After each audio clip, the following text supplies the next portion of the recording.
Well, good morning to you on this Friday morning, July the 10th. Our devotion today is sticking with Jesus and the woman at the well for a little bit more for our encouragement here this morning. The search for living water. The woman said to him, "Sir, give me this water so that I won't get thirsty and I have to keep coming here to draw water." He told her, "Go call your husband and come back." "I have no husband," she replied. Jesus said to her, "You are right when you say you have no husband. The fact is, you've had five husbands, and the man you now have is not your husband.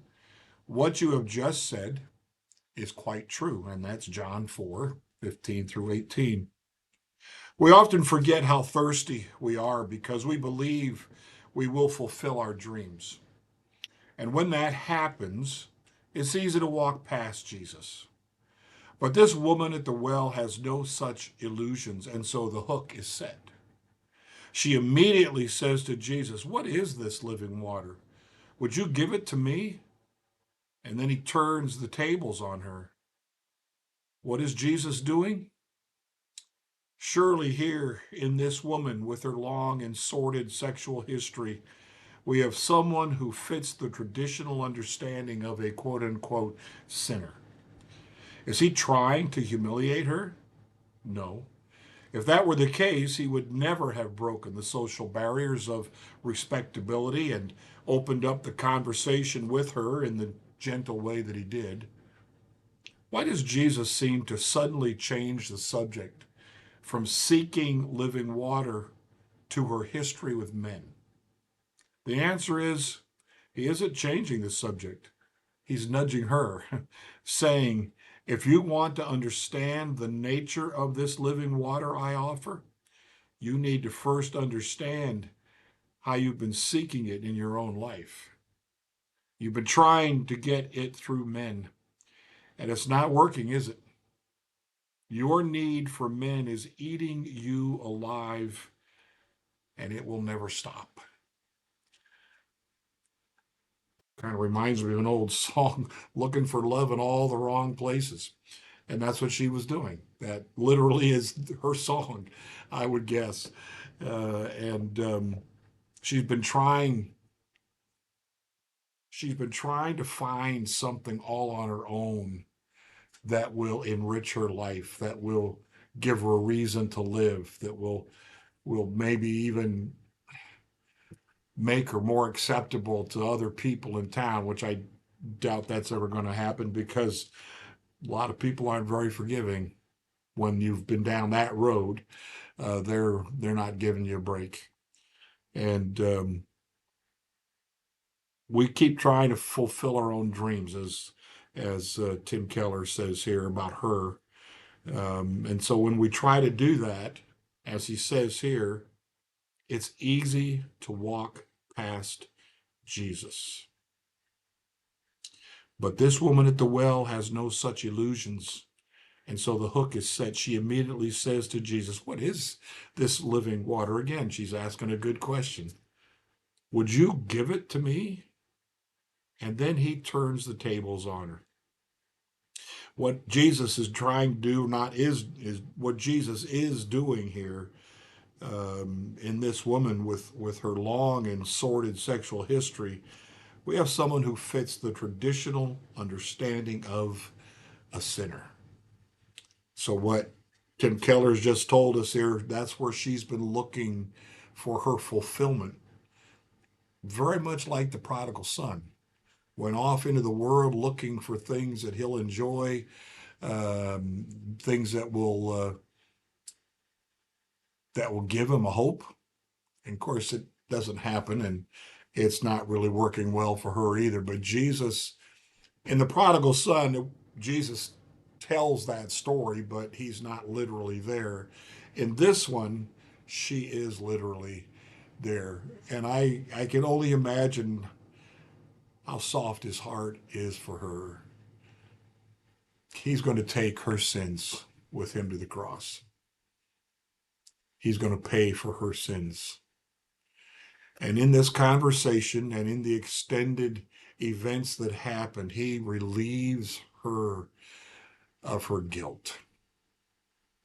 And the rest of the town begins to be impressed. It feels like, to me anyway, to feel impressed with her. And they're going to believe her. Come see the man who told me everything I've ever done. And they're probably, at first, they're probably going, well, jeepers, well, how would he know that? He doesn't live here. We don't gossip with him. Um, And so she tells them that, and they, okay, let's go out and check him out for ourselves because we don't know if we can really believe you. And they get there, they start checking him out, they start asking questions, and that's when they come to a belief in Jesus, but they don't want to give her the credit. That would make I don't know what to say about that. They would, I think, because of their ways with her, their opinion of her, their gossip about her. They would not want to feel like they owe her something in leading them out, telling them about Jesus. That would go to their pride, and they would not. They wouldn't like those stories told at all. So once Jesus begins to talk to her about living water, she gets excited about it, it seems like. Can you give that to me? I want that. I don't want to have to keep coming back out here in the heat of the day. I don't want to be seen walking out of my town all by myself because I know people are gossiping behind my back. And it's not a pleasant way to live. It's not what I really want.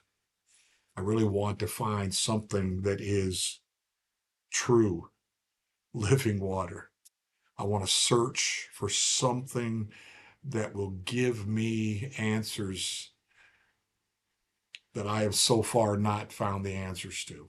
The problems I have, the way I've lived my life, I don't have the answers as to what direction and to what I need to go. And today, and when she comes to this well and Jesus is there and they have their conversation, she quickly finds out, what is this living water? Would you give it to me? And then he turns the tables on her. Tim Keller says she has a long, sordid sexual history. She is someone who fits the traditional understanding of a sinner. But then sinners get to be saved by grace, don't they? Just that song came into my head. And he's not trying to humiliate her. He's trying to very tactfully, I think, let her understand, here's why you feel lost. Here's why you can't find your way to that or to who will give you the answers that you really need. Jesus always has the answers that we need, whether it's a sin thing, whether it's a lack of priorities, whatever it might be. That is where we want to go. We want to get that living water, not the temporary 1 glass a day or whatever I know they tell you have like 8 glasses a day. I can't do that. Um, but it's supposed to be good for you, that water. But it's not living water. It's not Jesus water. It's just water from the tap or bottled water we buy at the store, whatever the case may be. But if we go down that trail, the narrow path, we will find our hope. We will find the answers that that will make our life feel more meaningful, more fulfilled.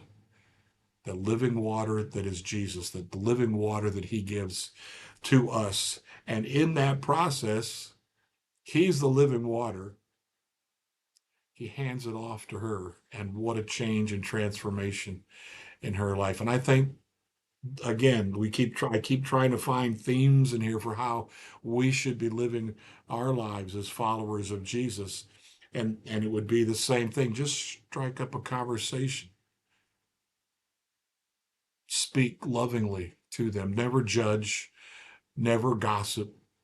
Just try to recognize the situation the person you're talking to is in, and wait and listen for the Holy Spirit to give you a clue.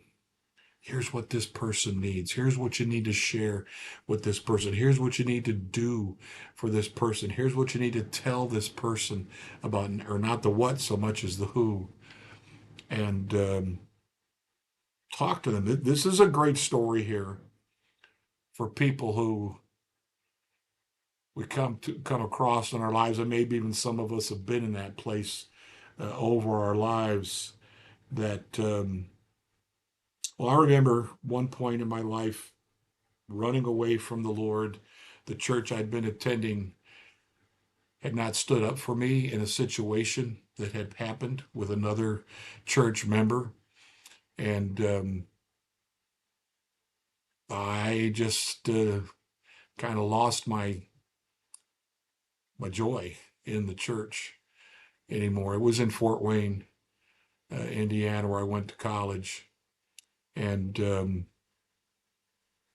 that was um, that was a tough one for me. So I, at that point, decided because they didn't stand up for me, and the thing that had happened was a guy in that church who was well thought of. He held multiple positions of things in the church, and he was out. I was living at a campground that the church owned. I was supposed to take care of the grounds and all of that, and I enjoyed that.